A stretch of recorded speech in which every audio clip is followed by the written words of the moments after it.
Hello, welcome to this short video where we try to understand marketing management, specifically how marketing has changed for the 21st century. While there have been changes or differences, much of it has also remained the same. My name is Bong de Ungria. I'm a professor at the Ateneo and at the UP School of Business. Now, today we'll discuss the 21st century marketing is important for survival and growth. It's used for everything and everyone. It's the same as before as far as the core concepts are concerned, but it is also changing. Now, 21st century marketing is about accomplishing 8 tasks, and we'll use a couple of local applications to show how this is done. For the first part, we'll look at the concept. Number one, why is marketing important for survival and growth? Marketing is the only function that generates demand for top line growth or revenue. All the other functions, HR, operations, finance, all these are costs for the company, and it is only marketing and sales which bring in revenue for the short and long term. In fact, marketing's job is to create, communicate, and deliver value to customers. Concept number two, everything is marketed: goods, services, experiences, events, persons. 10 things are being marketed. And if there was a challenge, our president will say, okay, name one entity that does not need marketing. Can you think of one? Not really. Even to your child or to your peer or office mate, you need to constantly market information and ideas so that you can have your objective achieved. The other question from our president or past president is, who is involved in marketing for your company? Please raise your hands. Now, the correct answer is every employee is a marketer. Whether you're in marketing, finance, operations, or human resources, because marketing involves everybody. Marketing involves delivery personnel, security guards, secretaries, collectors, messengers, anybody who comes in touch with the customer is viewed by that customer as the company. So the way the secretary answers the phone, the way the security guard receives guests in the office, all of this are part of the company. In fact, a core concept is everything counts. All actions are counted and scored by the customer as plus or minus as far as the company is concerned. Now, another concept is marketing is still the same as before, especially about the core concepts of marketing. Now, I use the I Love Marketing model, and I can factually say that the definition of marketing is still the same. What is marketing? Marketing is a system of profitably creating, communicating, and delivering value to satisfy customers' needs, wants, and demands better than competition. This concept has not changed. In fact, Maslow's hierarchy of needs, which tries to understand the motivation of customers as far as how, why, and when they buy, has been a constant reference for marketing since 1943. The five levels of needs have been there for the past 77 years, since 1943. That hasn't changed. Now, what has changed is the way I explain to my class the importance of the three strategic C's of marketing through images. So the first side of the 3C model, of the I Love Marketing model, is the customer. The second side is the company who creates, communicates, and delivers value. The third C is the competition. For customers, to we must satisfy their needs, wants, and demands, but the most important thing to satisfy is their demands, which we'll tackle in a different lecture. So, whether it's 1970s marketing or 21st century marketing, the task or the objective is still the same. Marketing is a system that profitably creates, communicates, and delivers value to satisfy customers' needs, wants, and demands better than competition.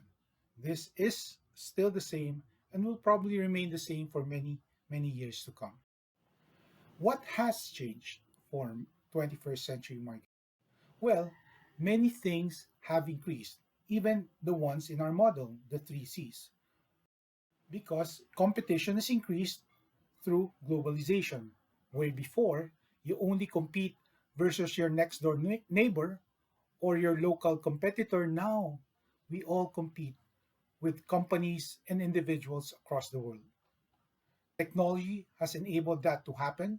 So the flow of movement, the movement of goods, information, and even payments across the world is now so easy and it's being used by majority of the people. Regulation has failed to catch up with all these changes.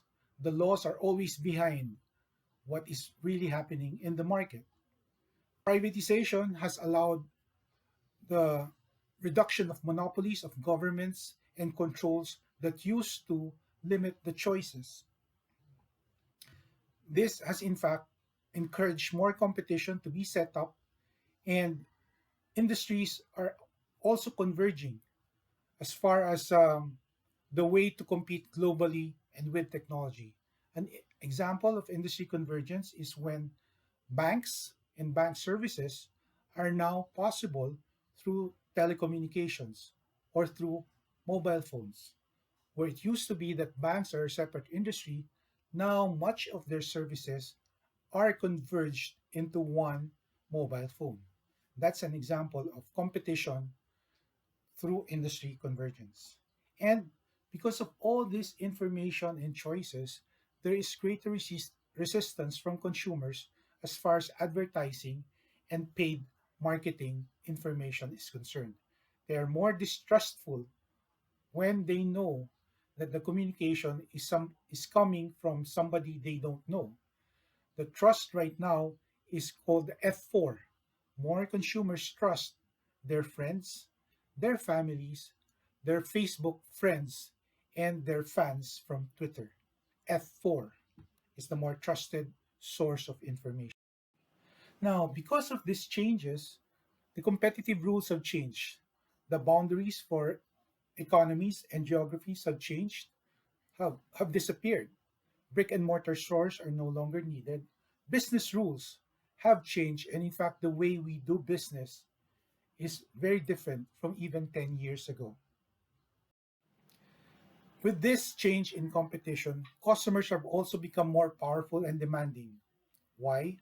Because they have more buying power through increased number of choices, access to more information, and now with a powerful voice through social media, where they can easily complain or advocate certain brands and companies. It's easier for customers to order and to compare. And this is why now, more than ever, the customer is and continues to become king. Companies also have increased capabilities through internet, social media, sales channels, niche magazines, and the most important thing is through mobile and the internet. So, if a company does the same thing it did 5 or 10 years ago, even if you consider the success factors for the 20th century, the fact that customer power has increased, competition has increased, if only two of these three C's happen, then the company will suffer what we call a heart attack. A company has no choice but to also increase its capability to be able to respond to increased competition and more powerful customers. Marketing now is also different because it is required to be holistic. It should cover customers, developing long term relationships with them, and it should also cover internal customers, employees, and must also benchmark versus competition as far as its performance is concerned. In the 21st century, marketing has now expanded as far as what tasks it has to accomplish, and there are eight. First is it has to develop strategic plans.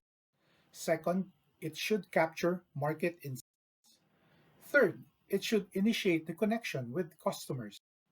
Fourth, it should build strong brands where now the marketing mix is executed through the brand. Fifth, marketing should shape the market offer. And lastly, it should communicate and deliver value. Number eight, it should capture long term growth. These eight tasks may not have been necessary for marketing before, but in the 21st century, these are the game changers. These are the tasks that marketing must be able to do. And it is very different from before. So, to further illustrate the five concepts that was explained, we'll apply it to two local applications. First is in the marketing of persons, and second, how I personally have responded to more powerful customers and greater competition. First concept is everything is marketed, including persons. So, the local application for this, and I'm a fan of trying to understand, is presidential and senatorial elections. Now, the similarities between these five personalities are huge. What are they? Number one, all have won national elections, four as presidents. Second, they are nationally known throughout the Philippines and they won because of successful marketing of their people brands. Third, at the time of the election, of their election, they were the chosen brand. They were the ones elected over so many candidates for the same position. And clearly, they were not the best in expertise, integrity, or service, and they were competing versus others who may have been better for the position but lost because they were not chosen or successfully marketed. Okay, so think of them and their similarities as far as their success. The differences are great. Now, the reason why they won or lost are different. Okay, once upon a time, you had to be an economist or somebody from the poor or a long political brand, but that has been changed by the current president. So at each point of election, all of them may have run, but they could have won or lost depending on the time they ran. The timing of the campaign when they announced their candidacy was also very different. Um, the last two presidents that we had announced their candidacy way late into the deadline for filing, and that worked for them. So the timing is also very key as far as the differences are concerned, and how and what they told as far as their brand story is concerned.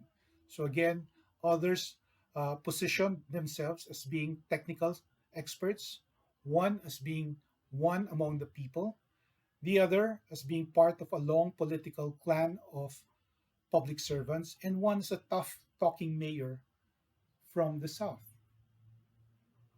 And how much did they spend when they won and when they lost? So, even in the marketing of people, the similarities and the differences are great.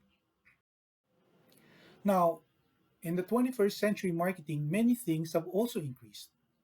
And this is what I will show in my other local application. So, once upon a time, as a professor, my weapons were the textbook, which we used as reference for class discussions, and the actual class session, where we had all the students in one classroom at the same time and place. Now, this has changed.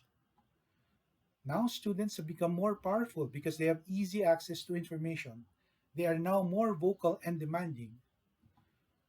They can get a lot of information through word of mouth or just by simply Googling a marketing topic. They can get information through student evaluations, social media. They can exchange easily information through Viber, Messenger, and text. And they can even get the notes and assignments from previous classes. The competition is greater because students from different classes and different semesters can easily share, compare, copy, and adopt information. So if I give a case now, at the back of my mind, I know that if that is the same case as another class or of another time, then the answers might be, again, from another time and place. So that's competition from before I knew as a professor that the information largely came from me and from the personal work of the students in class. So today's teaching and coaching must match the increased power of the students who are the customers and the competition, which is the internet. How do I do that? It is useful to note that the textbook for marketing management is on its 14th edition. So it has been there for many, many years. It has been updated, of course, but in fact, the same recognized professor of marketing, Philip Kotler, has recently come out with another textbook, Marketing 4.0, moving from traditional to digital, which we use in digital marketing class. So, as a response, again, in consistency with the marketing principles explained, my role is to move from vCoach Bong 2.0 to 4.0. And this is why now the required submissions for many of my class requirements is through a video post posted on YouTube. This is superior to blog posts and much better than plain silent PowerPoints. I've also deployed targeted web posting where students post in LinkedIn for professional posts, for digital, blogs for easy sharing, and Facebook for social media posting. Third, I also manage and limit touch points. If I didn't do that, students will send me email, text, call, message me in Messenger, and it will be very difficult, if not impossible, to respond in a timely manner in all these screens. So I really limit my touch point to one easy to access, free connection, which is Viber. And that again is a way to manage demand. Because I know that responding quickly and sincerely matters more than just pure technical knowledge. They say it matters not how much you know until people know how much you care. Lastly, because information is so freely and readily available, I can no longer use old data. I have a very extensive analysis of 2017 Philippine information on social media, mobile, and e commerce. But in January, the 2020 edition came out, and I can no longer use my 2017 materials. I can only use the latest information. So, in summary, 21st century marketing is important for survival and growth. It's used for everything by everyone. It's the same as before as far as the core concepts.